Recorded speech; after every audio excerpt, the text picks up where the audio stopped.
À toutes et à tous, mesdames, messieurs, chers téléspectateurs, bonsoir et bienvenue dans votre édition spéciale. La spiritualité est une lumière qui éclaire chaque âme, raison pour laquelle le mouvement Juste Jeunesse Unie pour la spiritualité, le travail et l'éthique a tenu sa 11e édition de l'Université Al-Kahf du 23 au 29 décembre 2024 au sud du Sénégal, plus précisément à Ziguinchor, au centre Ama. Pour mettre en exergue la discipline au sein du camp, un amphi de rentrée a eu lieu ce mardi 24 décembre 2024. La directoire de l'Université Al-Kahf a mis la lumière sur les chartes, les attentes, la mission ainsi que le chronogramme d'ici la fin de ce jour. Mohamed Diop. L'heure du grand oral pour le mouvement Juste a sonné. Ses dirigeants se sont prononcés face aux étudiants issus dans les différentes sections du Sénégal. Modéré par un modérateur très modéré du nom de Seydou Koulibaly, coordinateur du bureau du Conseil national du mouvement Juste. Unis vers la cité, nous parlons d'Université Al-Kahf.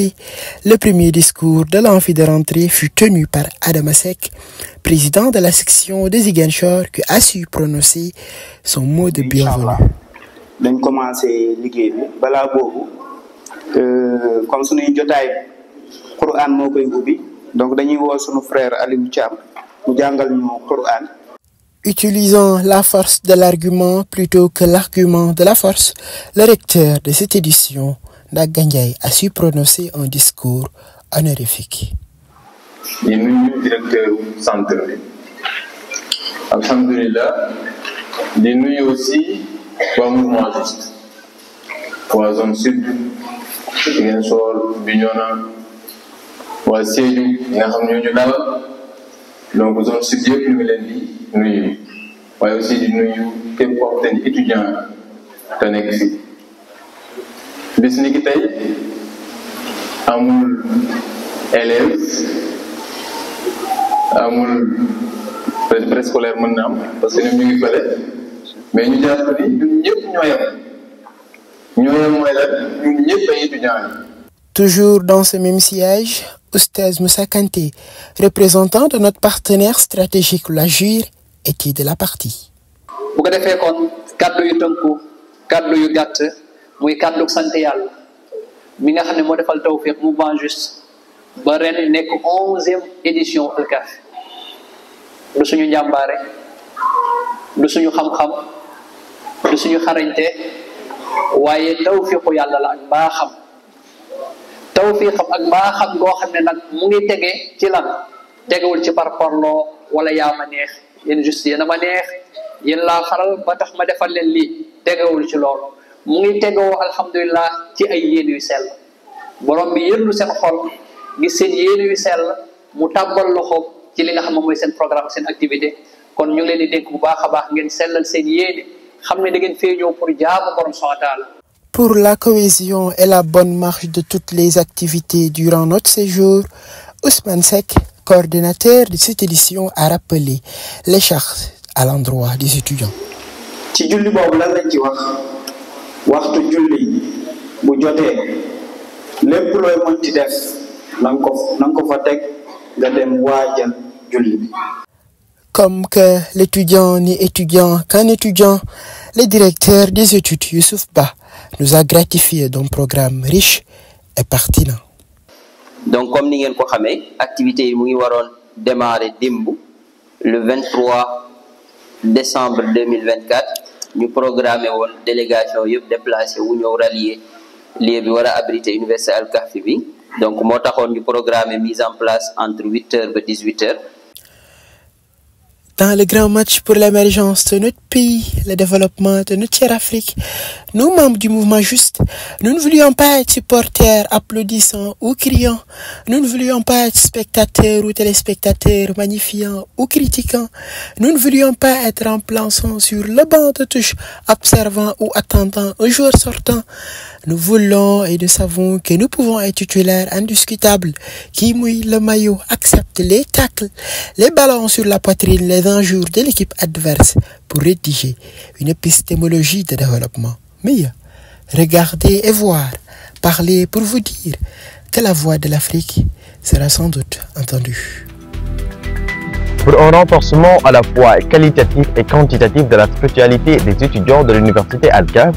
Un paquet d'activités s'est déroulé sur plusieurs phases. Samadara, Tahta Shajara ainsi que l'école des femmes. Mourtada Cissé pour le reportage. Juste, un nom qui résonne comme un appel, un phare dans l'obscurité, une lumière dans les cœurs. Le mouvement n'a cessé de tracer une voie claire et droite, une voie inspirée par les enseignements profonds et intemporels de l'islam.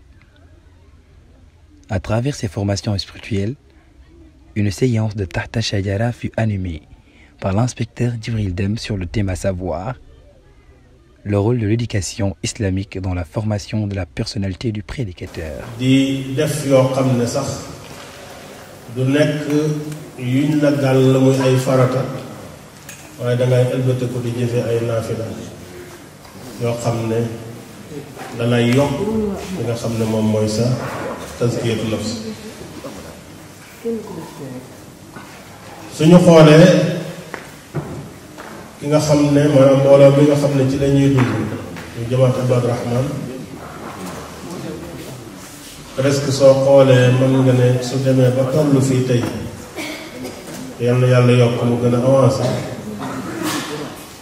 ñi ngànk mbooloo mi kilifa yi ko sosoon ci tadxiya mooy sacrifice tàggat seeni bakkan def tazkiyatu nafs ba am yu bari yu bakkan bëgg ñu xañ ko bakkan ngir fi nga xam ne fa lañ jublu ñu mën fa àgg.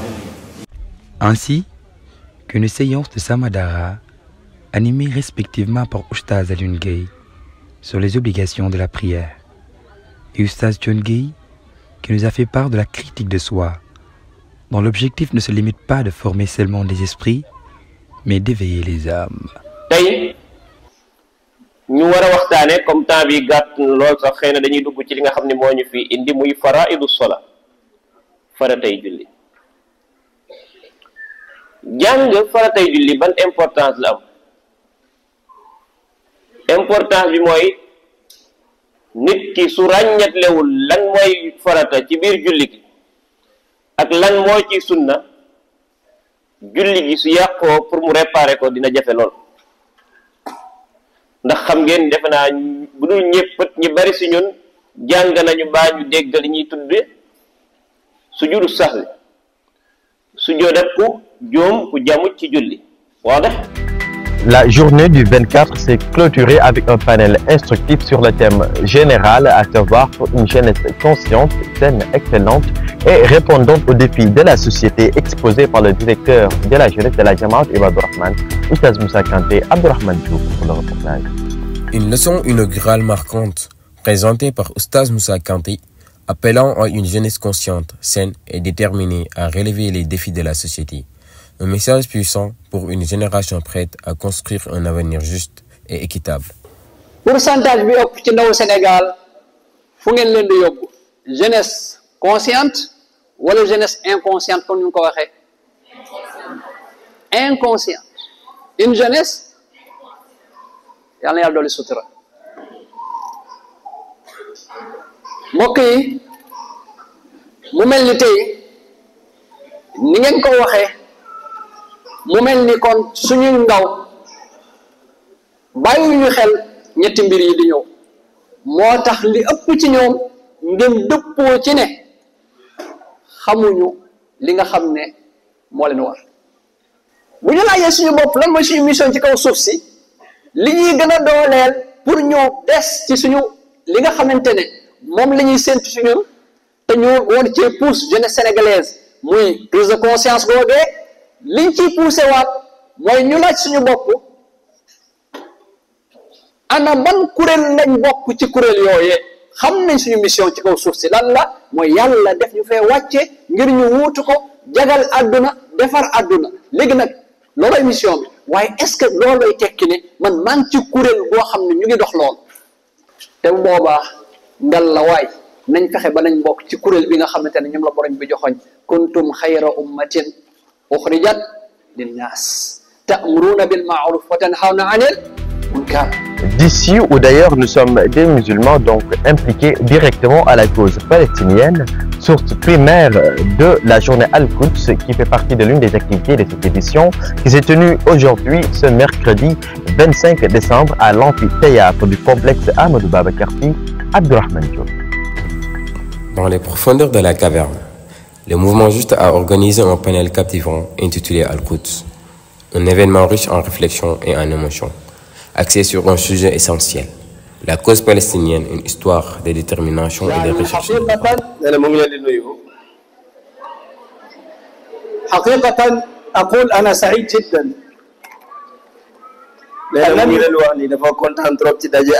أنني موجود في مثل هذه المحاضرات التي يتواجد فيها الشباب.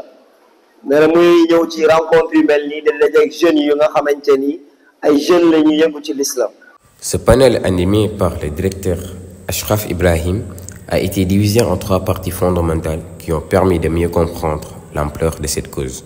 لماذا فلسطين؟ لماذا بالتحديد فلسطين؟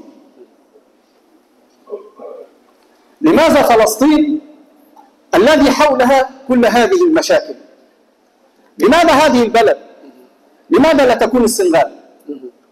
لماذا لا تكون اليمن؟ لماذا لا تكون المغرب؟ لماذا فلسطين؟ لماذا؟ أريد إجابة. Pourquoi ñu singali Palestine lu tax nekkul Sénégal wala beneen réew mais ñu ciblé Palestine rek ni Palestine la muy dund coono yu metti lan moo ko waral loolu mooy question bi. Le directeur Ashraf Ibrahim a d'abord retracé l'histoire de la Palestine. Il a ensuite souligné que la cause palestinienne ne se limite pas à un simple conflit territorial, mais avant tout une question de croyance profonde. Enfin, il a évoqué les moyens pour accorder davantage d'attention à cette cause noble.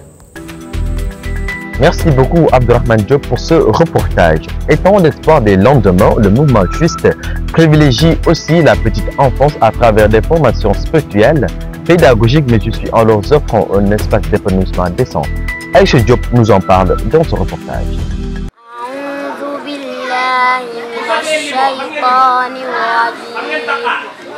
بسم الله الرحمن الرحيم ولقد آتينا لقمان الحكمة أن اشكر لله.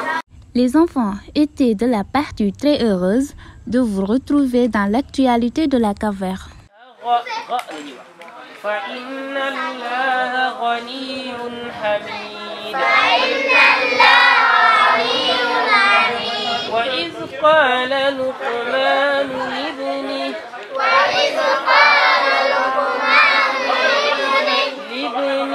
لابنه وهو يعظه. C'était tout pour l'édition de ce soir. On se donne rendez-vous demain pour d'autres informations.